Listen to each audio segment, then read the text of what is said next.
अगर आपकी पेंशन कम आई है और बहुत ज़्यादा कम आई है, जैसे कि आप यहाँ देख रहे हैं 25,000 की जगह 10,000 रुपये आए हैं, पूरे 15,000 रुपये कम आए हैं, तो ऐसे में आपको क्या करना चाहिए, क्या उपाय हैं आपके पास, इस बारे में मैं इस वीडियो में बात करूंगा।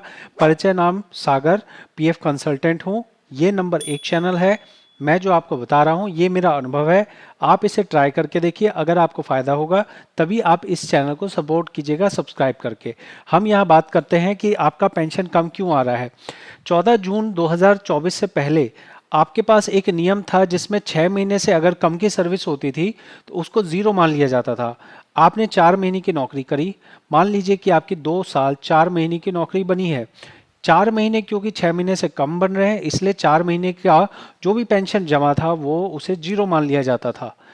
अब यहाँ हुआ ये है कि 14 जून के बाद में अब इस कैलकुलेशन को बदल दिया गया है।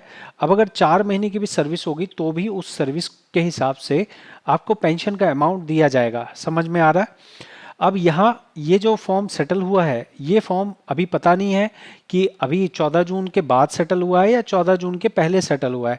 अगर 14 जून के पहले सेटल हुआ है या फिर बाद में सेटल हुआ है, पीएफ ऑफिस ने एक गुंडागर्दी मचा रखी है कि इनका ये कहना है कि एक बार हम फॉर्म 10C पास कर देंगे तो हम दोबारा से आपका फॉर्म 10C ऑनलाइन भरने नहीं देंगे। ये एक गुंडागर्दी है जिसके अंदर पीएफ ऑफिस आपके फॉर्म भरने का अधिकार को छीनता है, और ये जो छीन रहा है इससे आपके जो आपका पेंशन अगर कम आया है तो आपके पास ऑप्शन नहीं बचता है कि आप उसे दोबारा अप्लाई करें ताकि आपको दोबारा ऑनलाइन मिल सके।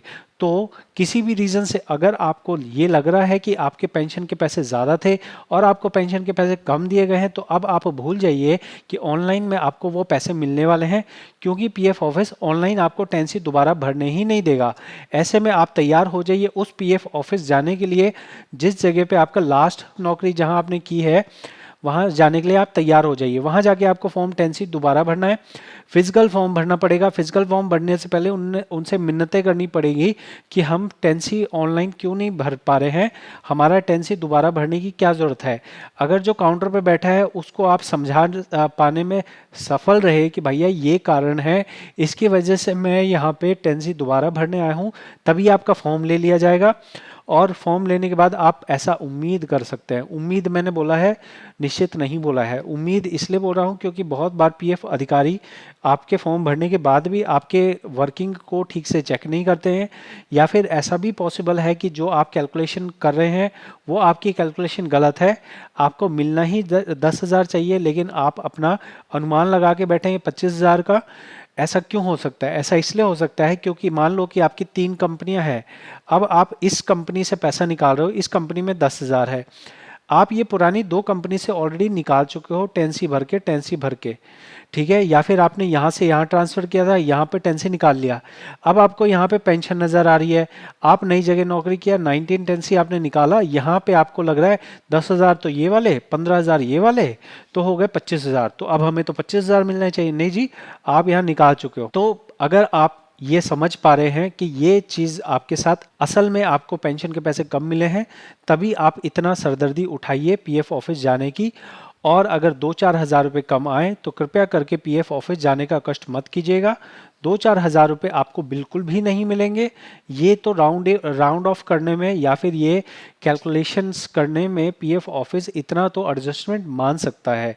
जैसा यहाँ पे 15,000 की कैलकुलेशन का डिफरेंस है, तब आपको निश्चित तौर पे आप पीएफ ऑफिस जा सकते हैं, क्योंकि इसके लिए आपको एफर्ट करना बनता है।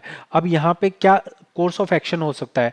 फर्स्ट कोर्स ऑफ एक्शन ये है कि अगर नियर बाय पीएफ ऑफिस हो तो सीधा पीएफ ऑफिस जाइए, वहाँ जाके आप जो है फॉर्म भरने की तैयारी करके जाइए। अपना आधार कार्ड लेके जाइए, पैन कार्ड लेके जाइए, फोटोकॉपी लेके जाइए और चेक लेके जाइए।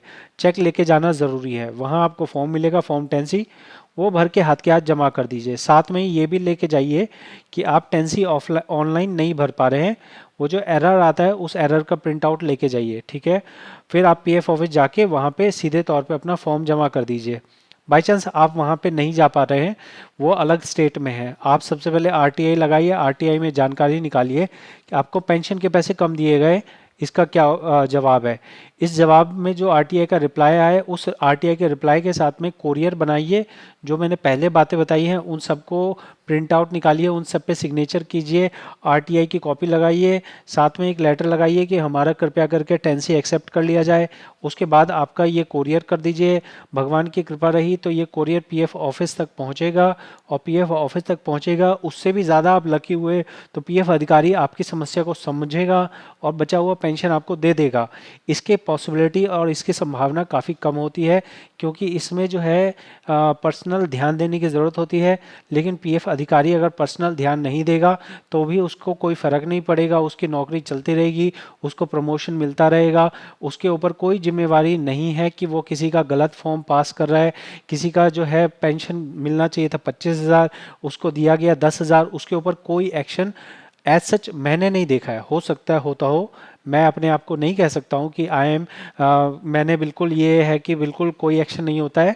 जो मैंने अपना अनुभव किया है, मैं अगर 10 बार पीएफ ऑफिस 20 बार पीएफ ऑफिस गया हूँ तो मैंने ये ऑब्जर्व किया है कि दे डोंट केयर कि अगर किसी के पेंशन के पैसे कम आ जाते हैं, दे से हाँ ठीक है हो गया होगा, कैलकुलेशन इतने फॉर्म पास करते हैं, कोई गलत हो जाए तो कोई इशू नहीं है। बाकी उनके 10 रुपये खो जाए ना, तब देखते हैं तब कैसा उनका माहौल होता है पीएफ ऑफिस के अंदर में। 10 रुपये उनके नहीं खोने चाहिए, आपके चाहे 10,000 रुपये खो जाए कोई फ़र्क नहीं पड़ता है। ठीक है, तो मैंने जो आपको बताया है यह कि ये समझिएगा ये फर्जी जानकारी है। ठीक है, मैं कह रहा हूँ यूट्यूब पे कभी भरोसा मत कीजिए, जाइए जो मैंने कहा है खुद से ट्राई कीजिए। अगर हो जाए तो वापस आके इस चैनल को हो सके तो सब्सक्राइब कीजिए, ताकि ये रियल जानकारी ज़्यादा लोगों तक पहुँच सके। मिलूंगा अगली वीडियो में, बहुत बहुत धन्यवाद।